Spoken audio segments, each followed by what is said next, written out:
UP तक में आपका स्वागत है। पिछले 24 घंटे के अहम खबरों को समेटे हम हाजिर हैं अपना न्यूज शो आज का यूपी लेकर। नमस्कार, मैं हूं कुमार अभिषेक। पेश है सुर्खियां। तो आज बात होगी सुप्रीम कोर्ट में हाथरस मामले की सुनवाई की। बाराबंकी में दलित नाबालिग लड़की के साथ खेत में हुई हैवानियत की और कैसे उपचुनाव में देवरिया सीट ब्राह्मणवाद के मुद्दे का होगा लिटमस टेस्ट। चलते हैं खबरों की तरफ। चिन्मयानंद पर रेप का आरोप लगाने वाली पीड़िता ने कुछ दिन पहले ही अपना बयान बदल दिया था, लेकिन आज सुनवाई के दौरान यह मुद्दा उठा और अदालत ने इस मामले में पीड़ित लड़की पर मामला दर्ज करने का आदेश दिया है कि आखिर किन मामलों में और क्यों पीड़ित लड़की ने अपना बयान बदला है। आज अदालत में न तो चिन्मयानंद पहुंचे थे और न ही पीड़िता आई थी, लेकिन जिस तरीके से चिन्मयानंद मामले में उस लड़की ने अपना बयान बदला है, उसके बाद इस मामले का संज्ञान आज अदालत ने लिया। 340/185 एक्ट आईपीसी के एक्ट के तहत मामला दर्ज करने का आदेश दिया गया है। अगली सुनवाई अब 19 तारीख को रखी गई है और उम्मीद ये की जा रही है कि उस दिन चिन्मयानंद और पीड़िता दोनों अदालत आएंगे। लेकिन ये बड़ा सवाल ज़रूर खड़ा है कि आखिर उस लड़की ने अपना बयान क्यों बदला। चलते हैं अगली खबर की तरफ। रेप के आरोपी और पूर्व मंत्री गायत्री प्रजापति की जमानत को सुप्रीम कोर्ट ने आज रद्द कर दिया। गायत्री प्रजापति 2 महीने से मेडिकल ग्राउंड पर अंतरिम जमानत पर थे, जिसे आज सुप्रीम कोर्ट ने रद्द किया है। सुप्रीम कोर्ट ने आज ये पूछा कि आखिर जब गायत्री प्रजापति का इलाज जेल में रहते हुए सुपर स्पेशलिटी अस्पताल में हो रहा था, तो फिर उन्हें किस आधार पर मेडिकल ग्राउंड पर यह जमानत चाहिए था। 2 महीने पहले इलाहाबाद हाई कोर्ट ने उन्हें अंतरिम जमानत दी थी, जिसे आज सुप्रीम कोर्ट ने रद्द कर दिया। यानी कि गायत्री प्रजापति के लिए मुश्किलें कम नहीं होंगी और उन्हें जेल में ही रहना होगा। चलते हैं अगली खबर की तरफ। हाथरस कांड में सीबीआई की जांच का आज चौथा दिन है। पीड़ित परिवार से पूछताछ और जांच के बाद अब सीबीआई की जांच का दायरा बढ़ गया है और उसने आरोपियों के परिवारों से पूछताछ की है और साथ साथ इस मामले में अहम गवाहों से भी पूछताछ की है। आने वाले दिनों में सीबीआई जेल में बंद सभी आरोपियों को रिमांड पर लेकर उनसे भी पूछताछ करने जा रही है। वहीं दूसरी तरफ सुप्रीम कोर्ट में आज पीड़ित परिवार की तरफ से 3 बिंदुओं पर बहस हुई। सुप्रीम कोर्ट में इस मुद्दे पर बहस हुई कि क्या इस मामले को दिल्ली ट्रांसफर कर दिया जाना चाहिए, सुप्रीम कोर्ट इस मामले की सुनवाई करे या फिर हाई कोर्ट, या फिर परिवार को कौन सी सुरक्षा दी जाए, राज्य सरकार की या फिर केंद्रीय बलों की। आज सुप्रीम कोर्ट ने इन तीनों ही बिंदुओं पर तमाम तर्क सुनने के बाद अपने ऑर्डर को रिजर्व कर लिया।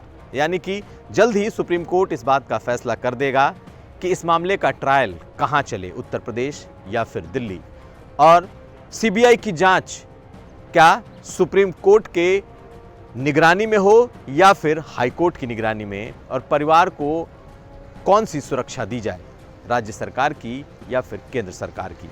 इन तमाम बिंदुओं पर जल्द ही सुप्रीम कोर्ट अपना आखिरी फैसला भी सुनाएगा। चलते हैं अगली खबर की तरफ। चंदौली में एक थाने के भीतर प्रेम प्रसंग को शादी में तब्दील करने का एक अनोखा मामला सामने आया है। एक प्रेमी जोड़े की शादी पुलिस वालों ने थाने में करा दी। हालांकि सबका कोविड का चालान कट गया, क्योंकि इस शादी में कोविड के नियमों का कोई पालन नहीं किया गया। क्योंकि इस शादी को देखने के लिए थाने के भीतर सैकड़ों की संख्या में लोग मौजूद थे और सोशल डिस्टेंसिंग की धज्जियां उड़ाते हुए ये प्रेमी प्रेमिका की शादी थाने में की गई। इस शादी में भी एक कहानी है। लड़के और लड़की एक दूसरे से प्यार करते थे।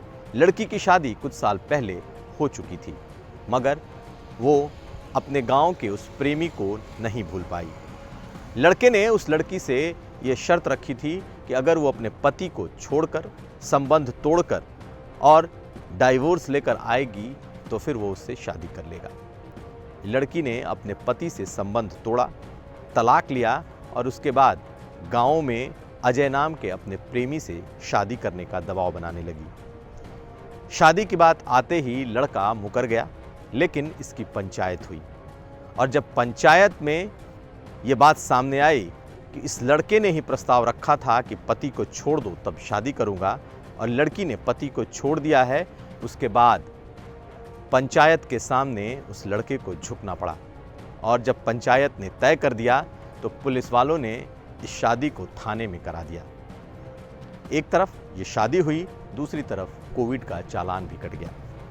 चलते हैं अगली खबर की तरफ। देश भर की तरह आज उत्तर प्रदेश में भी सिनेमा हॉल और मल्टीप्लेक्स खुल गए, लेकिन उपस्थिति बिल्कुल कम रही। 20 में से सिर्फ 8 मल्टीप्लेक्स आज खुले, जिसमें सिर्फ 2 शो चले। 15 से 20% सीटें ही भरी, लेकिन सोशल डिस्टेंसिंग का पूरा ख्याल रखा जाए इसकी कोशिश रही। आज सिर्फ सिनेमा के 2 शो इन सभी 8 मल्टीप्लेक्स में दिखाई दिए। उम्मीद ये की जा रही है कि धीरे धीरे लोगों की तादाद बढ़ेगी, लेकिन सबसे ज़रूरी इस वक्त सोशल डिस्टेंसिंग है।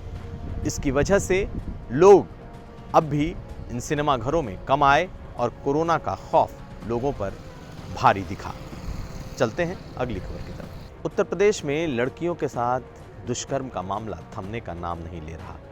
ताज़ा मामला बाराबंकी का है, जहां एक खेत में एक दलित नाबालिग लड़की की लाश मिली है। अर्धनग्न अवस्था में ये लाश संदिग्ध हालत में थी और इलाके के लोगों की माने तो इस लड़की के साथ दुष्कर्म किया गया है। पुलिस ने लाश को कब्जे में लेकर उसका पोस्टमार्टम कराया है और परिवार को सौंप दिया है। माना जा रहा है कि जिस खेत में ये लाश मिली है वो खेत उस इलाके के कुछ दबंग लोगों का था और बड़े खेत थे। हालांकि आरोपियों का चेहरा अभी तक सामने नहीं आया है, लेकिन इस दलित लड़की की लाश मिलने से सनसनी जरूर फैली हुई है। अब तमाम निगाहें पुलिस पर हैं कि इस जांच में क्या निकल करके आता है, कि क्या इस लड़की के साथ हैवानियत हुई है, क्या दुष्कर्म हुआ है। अब ये तमाम चीज़ें जांच में ही सामने आ पाएंगी। चलते हैं अगली खबर की तरफ। असम सरकार ने यह फैसला लिया है कि वो सभी सरकारी मदरसों को बंद कर देगी। वो सभी सरकारी मदरसे जिसमें सरकार फंडिंग करती है अब असम में बंद कर दिए जाएंगे। इसी बात को लपकते हुए कांग्रेस प्रवक्ता उदित राज ने एक विवादित ट्वीट कर डाला। उदित राज ने अपने ट्वीट में लिखा कि अगर सरकार के फंडिंग की वजह से असम में सरकारी मदरसे बंद किए जा रहे हैं तो क्यों ना कुंभ जैसे मेले के आयोजनों को भी बंद कर दिया जाए, जहां सरकार की फंडिंग होती है। अब बारी उत्तर प्रदेश सरकार की थी और उत्तर प्रदेश सरकार के अल्पसंख्यक मामलों के मंत्री मोहसिन रजा ने इसे हाथों हाथ लपक लिया। कांग्रेस पर हमला करते हुए मोहसिन रजा ने पहले ट्वीट किया और फिर पत्रकारों से बात करते हुए ये कहा कि ये कांग्रेस का असली चेहरा है। वो बरसाने की होली बंद करना चाहती है, वो उत्तर प्रदेश के कुंभ को रोकना चाहती है, वो तमाम हिंदू कार्यक्रमों को रोक देना चाहती है और ये सब कुछ कांग्रेस के डीएनए में है, क्योंकि कांग्रेस विभाजन की राजनीति करती है।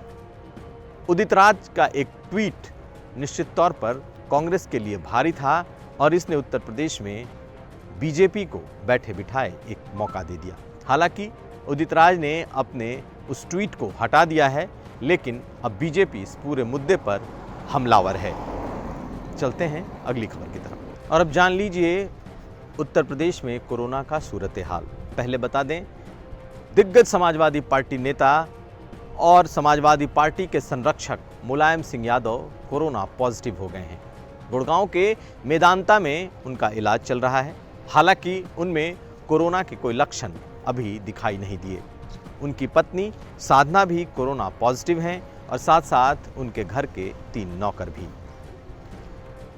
उत्तर प्रदेश में इस समय कोरोना से हालात थोड़े बेहतर हो रहे हैं, क्योंकि रिकवरी रेट उत्तर प्रदेश का 90% पहुंच चुका है और लखनऊ में ये रिकवरी रेट 91% तक पहुंच गया है।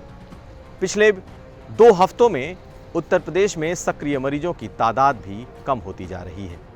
पिछले 24 घंटे के तमाम अहम खबरों को समेटे ये था हमारा स्पेशल न्यूज़ बुलेटिन आज का यूपी। हम फिर हाजिर होंगे, तब तक आप देखते रहिए यूपी तक।